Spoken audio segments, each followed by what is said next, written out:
আমি ভাবোঁ ছাকচেছফুল হ'বলৈ হ'লে আমাৰ তাত ফাইনেন্সিয়েল বেকগ্ৰাউণ্ড ভাল হ'ব লাগিব, আমাৰ গ্ৰেডছ, আমাৰ মাৰ্কছ বহুত মেটাৰ কৰে আৰু আমি ভাবোঁ যে এটা ভাল টাইম আহিলে আমি ষ্টাৰ্ট কৰিম আৰু সেই ভাল টাইম বা বেষ্ট টাইমটো ৱেইট কৰি আমি বহুত বছৰ এনেকৈ আমি পাৰ কৰি দিম।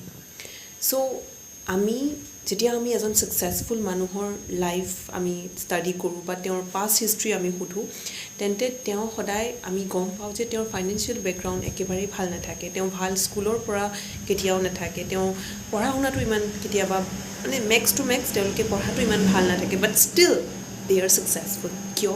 কাৰণ তেওঁৰ হাৰ্ডৱৰ্ক আৰু তেওঁলোকৰ এটা ইচ্ছা যে okay I need to do something, মই কিবা এটা কৰিম যোনটো like that will provide value to society, to their life, আৰু সেই ষ্ট্ৰং ডিটাৰমিনেশ্যনে তেওঁলোকক কনষ্টেণ্টলি ছাকচেছফুল কৰি যায়। আৰু এইটো এদিন দুদিনৰ কথা নহয়, তেওঁলোকৰ বহুত বছৰৰ কষ্ট তাতে জড়িত হৈ থাকে। আৰু আমি ভাবোঁ যে ছাকচেছফুল হ'বলৈ আমাৰ ধৈৰ্যৰ প্ৰয়োজন হয় আৰু আমাৰ সেই ধৈৰ্যটো নাথাকে আমাৰ তাত, আৰু আমি কষ্ট কৰিব নিবিচাৰোঁ। আমি কিবা এটা কাম কৰাৰ আগত আমাৰ নেগেটিভ থিংকিং আমি আনো যে কামটো হ'বনে নাই, আমি ডাউট আমি বহুত কৰোঁ, কামটো ষ্টাৰ্ট নকৰাৰ আগতে আমাৰ ডাউট আহে।